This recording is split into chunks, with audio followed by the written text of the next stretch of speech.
Dictation start होगा 5 second बाद। Start.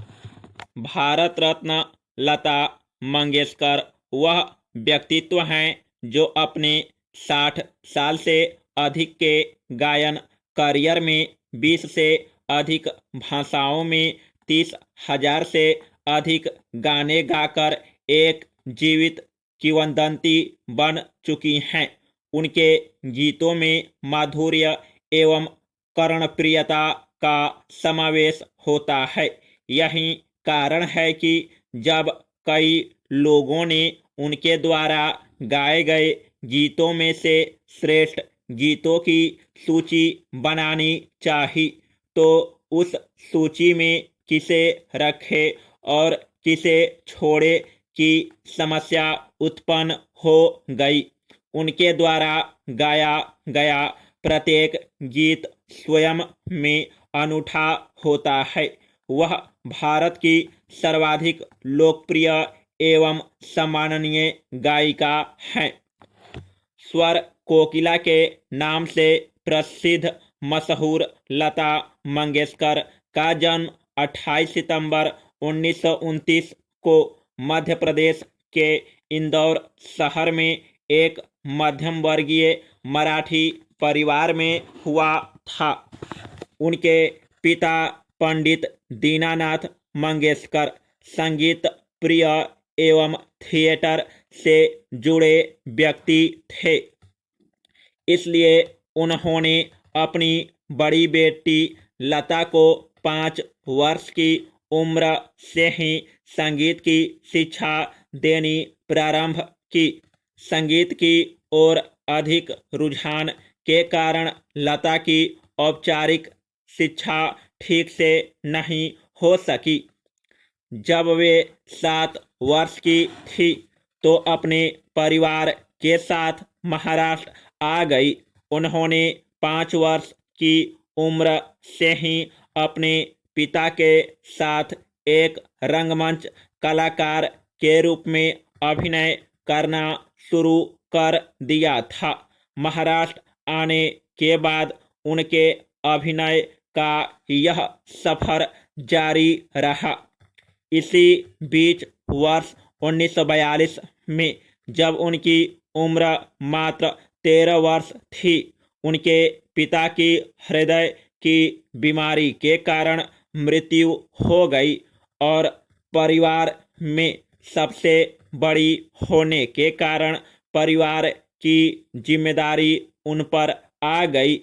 इस उद्देश्य को पूरा करने के लिए उन्होंने वर्ष 1942 से 48 के बीच हिंदी और मराठी की लगभग 8 फिल्मों में एक बाल कलाकार के रूप में अभिनय किया। 13 वर्ष की आयु में ही उन्होंने फिल्मों के लिए गाना शुरू कर दिया। उन्होंने अपना पहला गाना मराठी फिल्म किती हसाल के लिए गाया, किंतु इस गाने को फिल्म से निकाल दिया गया। अभिनेत्री के रूप में उनकी पहली फिल्म पाहिली मंगल गौर रही। इस अलौकिक पार्श्व गायिका में गायन प्रतिभा की खोज गुलाम हैदर ने की तथा वे लता को बॉम्बे टॉकीज ले आए। उस्ताद बड़े गुलाम अली खान ने जब लता को गाते हुए सुना तो उन्हें 3 मिनट की जादूगरनी कहा। लता जी ने जब अपना गाना शुरू किया उस समय बॉलीवुड में नूरजहां, अमीरबाई, शमशाद बेगम और राजकुमारी जैसी गायिकाओं की तूती बोलती थी और इनमें से लगभग सभी को शास्त्रीय संगीत में महारत हासिल थी। ऐसे में इन सबके बीच लता के लिए पार्श्व गायिका के रूप में अपना स्थान प्राप्त करना आसान काम नहीं था, किंतु प्रकृति प्रदत्त मधुर आवाज एवं अपने नियमित अभ्यास के बल पर लता ने जल्द ही सफलता का स्वाद चखना शुरू कर दिया।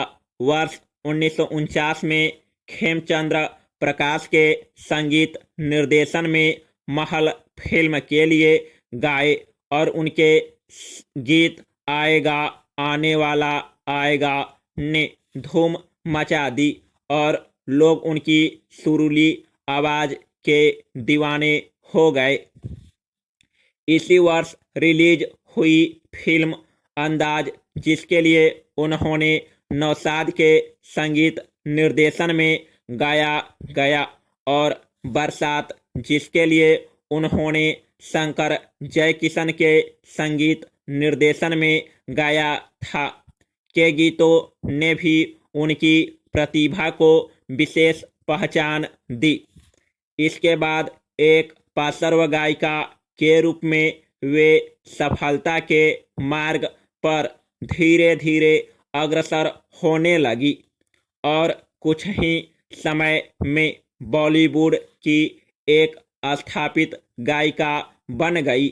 उनके द्वारा गाया गया गैर फिल्मी देशभक्ति गीत ऐ मेरे वतन के लोगों उनके सर्वाधिक प्रसिद्ध एवं लोकप्रिय गीतों में से एक है। कहा जाता है कि एक बार किसी समारोह में जब तत्कालीन प्रधानमंत्री ने इस गाने को सुना था तो उनकी आंखों से आंसू निकल पड़े थे और उन्होंने उनकी प्रशंसा की थी। 60 दशक से अपने सर्वाधिक लंबे गायन करियर में उन्होंने 40 के दशक की मधुबाला, मीना कुमारी, बैजयंती माला जैसी नायिकाओं से लेकर 20वीं सदी के अंतिम दशक की काजोल, माधुरी दीक्षित, करिश्मा कपूर जैसी नायिकाओं को भी अपनी आवाज दी। अपने करियर के दौरान उन्होंने मदन मोहन, नौशाद, शंकर जयकिशन, ख्याम, एस.डी. बर्मन, आर.डी. बर्मन, कल्याण जी, आनंद जी एवं लक्ष्मीकांत प्यारेलाल जैसे प्रतिष्ठित संगीतकारों के साथ काम किया। उन्होंने मोहम्मद रफ़ी, मुकेश एवं किशोर कुमार जैसे महान गायकों के साथ भी अनेक युगल गीत गाए।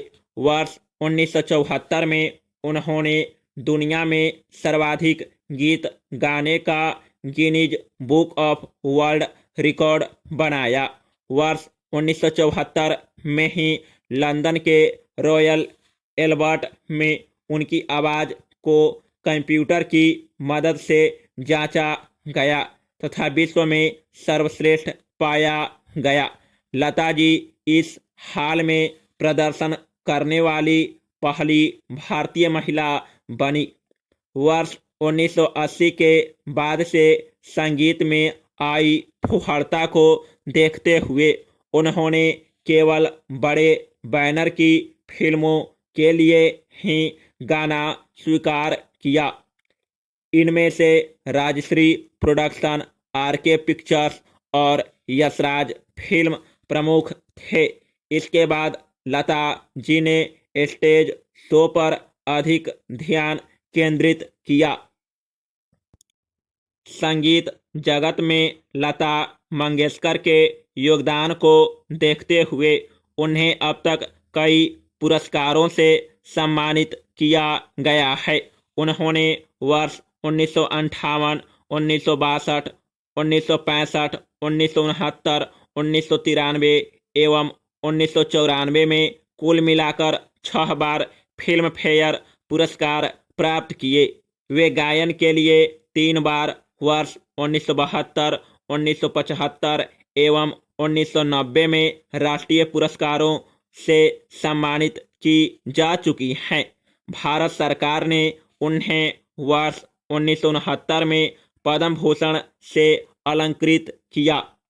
वर्ष 1984-85 में मध्य प्रदेश सरकार ने उनके नाम पर लता मंगेशकर अवार्ड देना शुरू किया। वे इस समय एकमात्र ऐसी व्यक्तित्व हैं जिनके जीवित रहते हुए उनके नाम पर कोई पुरस्कार दिया जाता है। भारतीय फिल्मों में उनके योगदान को देखते हुए